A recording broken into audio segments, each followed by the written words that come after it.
Demi nama Bapa dan Putra dan Roh Kudus. Amin. Salam Maria, penuh rahmat, Tuhan sertamu. Terpujilah engkau di antara wanita, dan terpujilah buah tubuhmu Yesus. Santa Maria, Bunda Allah, doakanlah kami yang berdosa ini, sekarang dan waktu kami mati. Amin. Nama Bapa dan Putra dan Roh Kudus. Amin. Waktu dan tempat dipersilakan kepada Pastor Albertus Suryadi. Baik Bapak Ibu dan saudara-saudariku yang dikasihi Tuhan, selamat malam semuanya. Pada malam hari ini kita bersama-sama bersyukur kepada Tuhan. Karena kita bisa berkumpul sebagai satu keluarga, meskipun secara virtual, tetapi jarak tidak membuat kita menjadi halangan untuk menjadi semakin dekat. Nah, pada malam hari ini, tema yang saya tawarkan untuk penyegaran iman kita bersama pada malam hari ini adalah kembali bersyukur dan memuliakan Allah. Nah, kebetulan tema ini saya ambil berdasarkan dari bacaan Injil harian pada hari ini, yakni dari Injil Lukas bab 17 ayat 11 sampai dengan 19. Nah, pertama-tama saya ingin memperkenalkan diri dulu. Nama saya adalah Romo Albertus Suryadi SCY.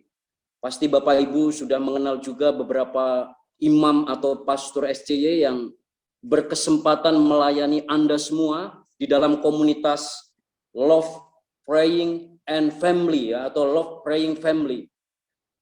Pertama kali saya diminta untuk memberikan penyegaran rohani atau penyegaran iman melalui Cece Lili dan juga Ibu Regina, merupakan suatu kehormatan, kebahagiaan bagi saya gitu. Wow, gitu ya. Komunitas ini sungguh sangat akrab, saling menyapa dan luar biasa.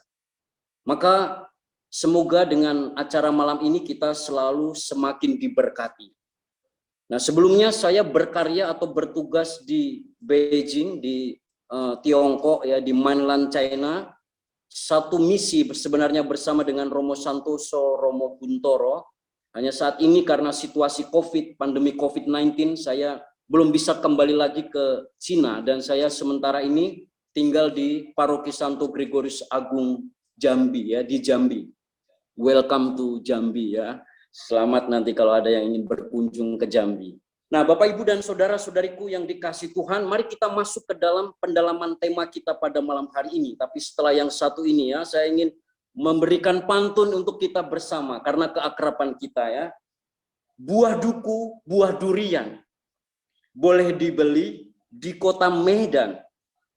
Gila sih, hati ini senang nian, siap mendengarkan sabda Tuhan. Nah, mari kita awali sesi kita pada malam hari ini dengan mendengarkan sabda Tuhan. Inilah Injil Yesus Kristus menurut Santo Lukas bab 17 ayat 11 sampai dengan 19. Ke-10 orang kusta.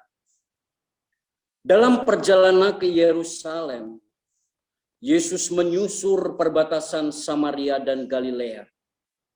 Ketika ia memasuki suatu desa, datanglah 10 orang kusta menemui dia. Mereka tinggal berdiri agak jauh dan berteriak, "Yesus, Guru, kasihanilah kami." Lalu ia memandang mereka dan berkata, "Pergilah, perlihatkanlah dirimu kepada imam-imam." Dan sementara mereka di tengah jalan, mereka menjadi tahir. Seorang dari mereka ketika melihat bahwa ia telah sembuh, kembali dan sambil memuliakan Allah dengan suara nyaring. Lalu tersungkur di depan kaki Yesus dan mengucap syukur kepadanya. Orang itu adalah seorang Samaria. Lalu Yesus berkata, "Bukankah ke-10 orang tadi semuanya telah menjadi tahir? Di manakah yang 9 orang itu? Tidakkah di antara mereka yang kembali untuk memuliakan Allah selain daripada orang asing ini. Lalu ia berkata kepada orang itu, berdirilah dan pergilah, imanmu telah menyelamatkan engkau.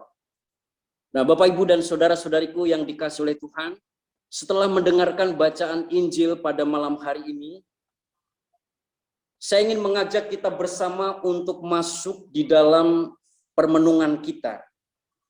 Ya, tema yang kita ambil dalam permenungan pada malam hari ini adalah kembali bersyukur dan memuliakan Allah. Dan bacaan yang baru saja kita dengarkan pada hari ini mengisahkan tentang ke-10 orang kusta. Mari kita melihat hidup seorang kusta, ya. Hidup orang kusta itu seperti apa, ya? Pertama, bahwa di dalam perjanjian lama atau pada zaman Yesus, kusta atau orang yang terkena sakit kusta identik di dalam pandangan umum adalah mereka yang telah dikutuk oleh Tuhan atau mereka yang berdosa di dalam hidupnya. Maka hidup mereka diasingkan, ya, kemudian diasingkan, tidak dapat tinggal bersama. Bahkan di dalam kitab Imamat dikatakan bahwa orang-orang yang terkena sakit kusta, mereka harus membuat rambutnya terurai.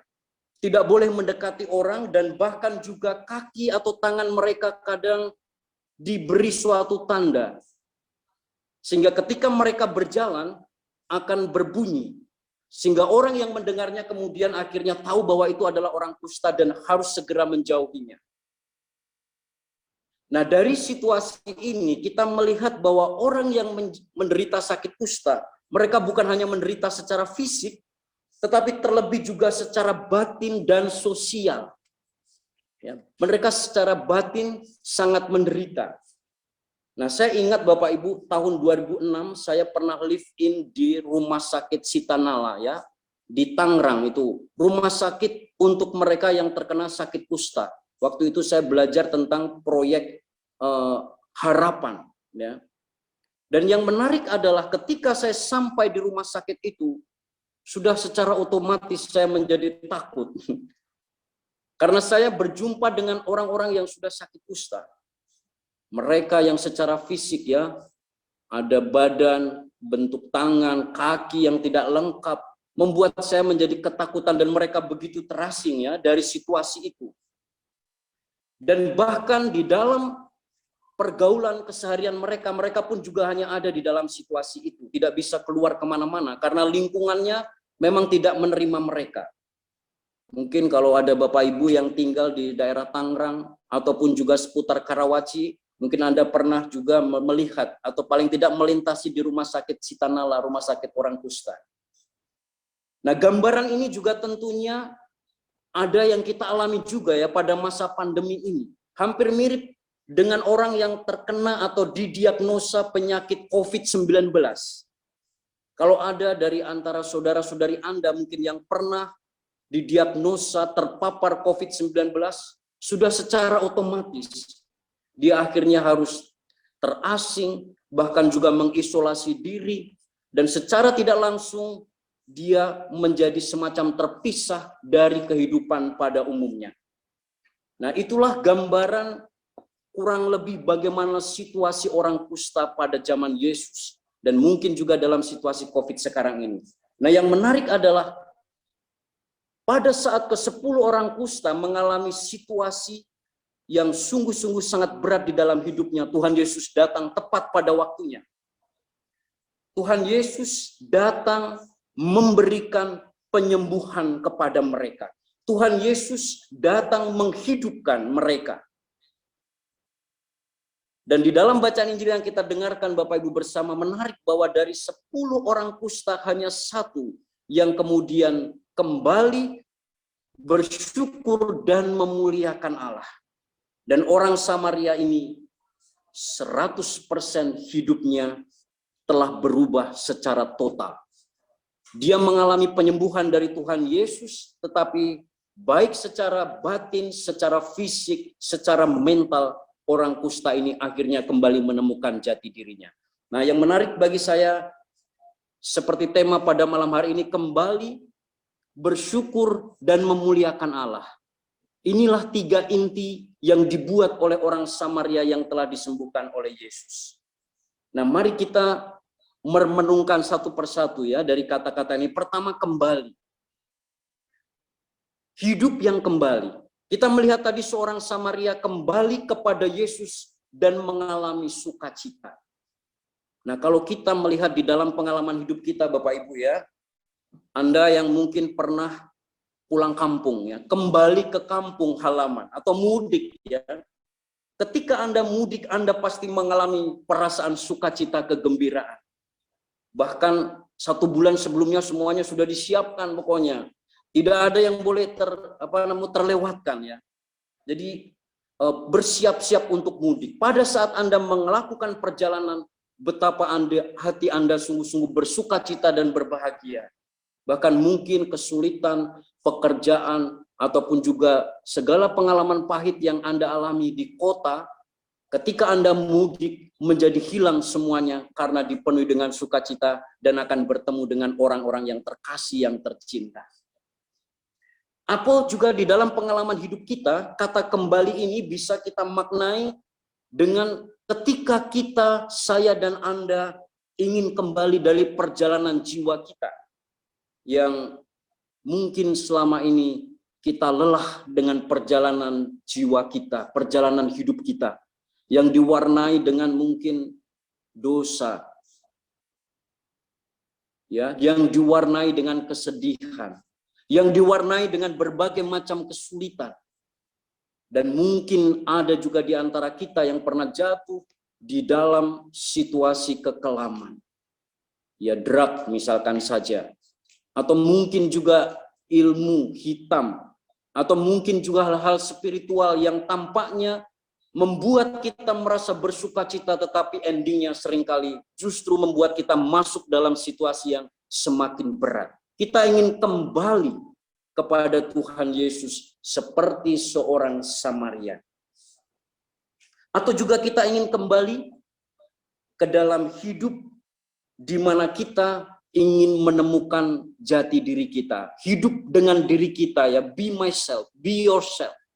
Kadang Anda mungkin merasa lelah ketika Anda hidup dengan mengikuti cara hidup orang lain. Ini sebenarnya bukan saya, ini bukan gua loh. Ini saya menghidupi apa yang bukan menjadi harapan gua.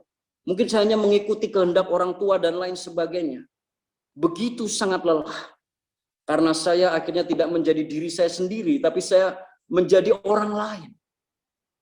Nah, inilah yang membuat terkadang kita disadarkan oleh Tuhan Yesus kembali. Mari kita kembali kepada diri kita yang sesungguhnya.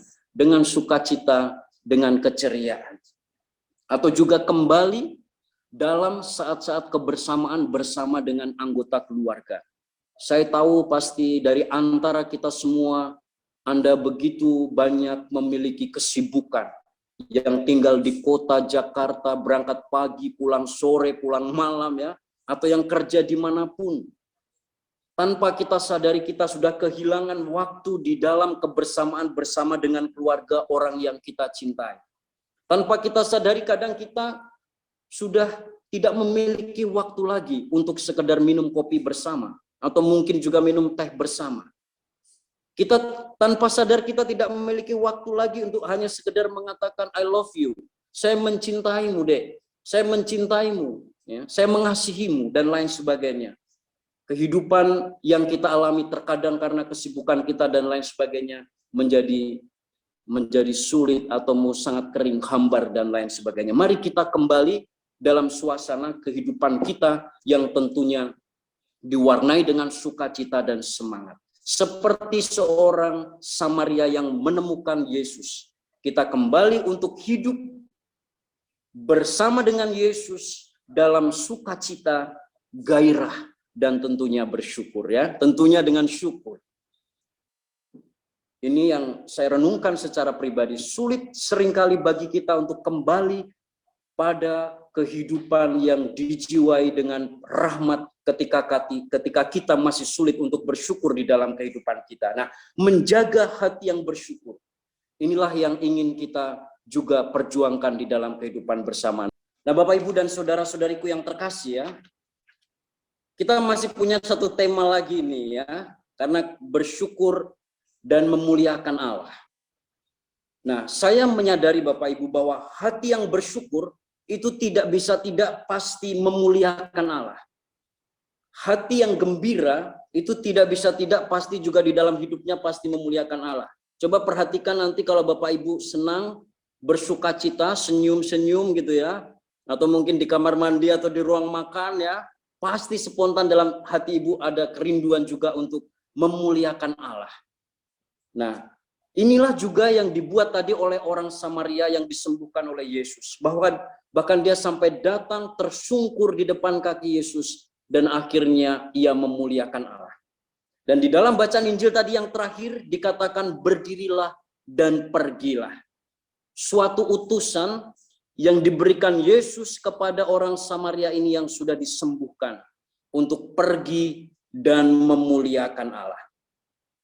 Nah, di dalam pengalaman hidup kita, mungkin Bapak Ibu juga sudah menjalaninya atau menghidupinya. Kita dapat memuliakan Allah melalui ungkapan kita, tetapi juga bisa melalui perwujudan. Ada ungkapan iman, tetapi juga ada perwujudan iman kita. Nah, bagaimana kita memuliakan Allah dengan ungkapan iman? Ya, tentunya sangat sederhana. Dengan mulai melatih diri kita untuk menjadi mampu belajar mengapresiasi diri kita, misalkan. Kita memberikan motivasi kepada orang-orang di sekitar kita. Kita belajar untuk menyampaikan kata-kata yang baik yang muncul dari mulut kita, kan? Bukan lagi kata yang mematikan, tetapi kata yang menghidupkan, yang membuat orang akhirnya menjadi dapat menemukan kepercayaan dirinya lagi. Dan tetapi kita juga diundang untuk memuliakan Allah tentunya lewat puji-pujian ya di dalam kehidupan kita. Saya tidak tahu ya, dari antara kita yang hadir pasti ada yang suaranya merdu, setengah-setengah ya, setengah merdu dan lain sebagainya, tetapi di mata Tuhan tidak ada bahwa Tuhan melihat semuanya itu indah. Tidak peduli suara kita seperti apa, paling tidak kita bisa memuji dan memuliakan Tuhan di kamar kita dengan nyanyian, pujian, ataupun juga mungkin di kamar mandi ya, dan lain sebagainya. Ya, tetapi kita juga dapat memuliakan Allah lewat doa-doa kita, seperti pada malam hari ini yang sudah kita lakukan bersama. Nah, bagaimana kita juga memuliakan Allah Bapak Ibu di dalam kehidupan kita? Tentunya kita juga diajak untuk mewujudkan di dalam perwujudan iman kita. Ya, berbuat kebaikan dengan tindakan dan apa yang bisa kita buat untuk saudara-saudari kita. Nah, berbuat baik ataupun juga melakukan sesuatu tindakan kasih Bapak Ibu ya. Ini memang gampang-gampang susah. Kalau Bapak Ibu mungkin berbuat baik kepada orang yang berbuat baik kepada Bapak Ibu atau kepada saya, itu mudah dan itu memang keharusan. Tetapi ketika Bapak Ibu mungkin ditantang untuk tetap berbuat baik kepada mereka yang mungkin tidak menyukai Anda, atau mungkin juga tidak suka dengan kita, dan tidak baik relasinya dengan kita, nah ini menjadi suatu ketulusan di dalam kehidupan kita. Saya percaya kalau kita memiliki kerinduan yang tulus untuk berbuat baik, meskipun kadang mungkin kita tidak diterima atau mungkin kadang kita disakiti, kita tetap bersikap baik dan tetap melakukan kebaikan-kebaikan itu di dalam kehidupan kita. Nah, kebaikan yang kita jalankan Bapak Ibu ini juga menjadi kesempatan sebenarnya. Sebenarnya kita tidak harus selalu berbuat baik, tetapi kita diundang untuk menggunakan kesempatan ini. Tuhan kasih kesempatan untuk Anda dan saya berbuat baik. Ini kesempatan, ayo kita gunakan. Ya, orang tidak akan memiliki kesempatan yang sama lagi Bapak Ibu. Maka kalau Tuhan kasih kesempatan kita untuk berbuat baik, artinya kita menjadi berkat, saluran berkat untuk orang-orang yang kita kasihi di sekitar kita. Mari kita gunakan kesempatan ini ya. Berbuat baik menjadi kesempatan bagi kita juga untuk menjadi saluran kasih Allah. Saya yakin bahwa the more we bless others, the more God will bless us. Ya. The more you bless others, the more God will bless you. Semakin kita memberkati orang lain, Bapak Ibu, saya juga percaya bahwa Tuhan pasti akan semakin memberkati kita. Semakin kita berbuat kasih, semakin Tuhan Yesus juga akan memberkati kita di dalam kehidupan kita. Nah, inilah kira-kira gambaran yang dialami oleh seorang kusta, seorang Samaria yang sudah disembuhkan oleh Tuhan Yesus. Ia membuat lompatan di dalam hidupnya, datang kepada Tuhan Yesus, kembali kepada Tuhan Yesus, memuliakan Tuhan Yesus dan bersyukur di dalam hidupnya. Nah, semoga ini juga menjadi kerinduan kita bersama. Mari di dalam kehidupan kita semakin berani untuk kembali kepada Tuhan Yesus, Sang sumber jiwa kita, sukacita kita, kegembiraan kita. Dan kita juga berani untuk selalu bersyukur di dalam kehidupan kita, bersyukur di dalam segala hal. Karena kita percaya Tuhan selalu punya rencana yang terbaik di dalam kehidupan kita, dan pada saat yang sama kita diundang untuk memuliakan Allah dengan ungkapan kita, tetapi terlebih juga dengan tindakan nyata. Nah, semoga ini menjadi berkat bagi kita semua, semakin menyegarkan kita bersama, dan saya ingin menutup penyegaran iman atau renungan pada malam hari ini juga dengan pantun yang seperti tadi saya buka dengan pantun ya. Ini pantunnya semacam ini. Petik rambutan di waktu cerah, dapat sedikit tak apalah. Biarpun bro and sis jarak terpisah, tapi ingat ya untuk kembali bersyukur dan memuliakan Allah. Nah, kira-kira inilah undangan Tuhan Yesus bagi kita bersama. Saya sungguh bersyukur bahwa saya memberikan penyegaran iman. Sekali lagi, bukan berarti bahwa kami lebih dari Bapak Ibu semuanya, tetapi kami ingin membagikan sukacita, kegembiraan, dan pengalaman iman kami. Semoga Bapak Ibu semuanya semakin dikuatkan di dalam iman dan tetap selalu bersukacita. Jangan lupa untuk kembali bersyukur dan memuliakan Allah. Terima kasih. Selamat malam.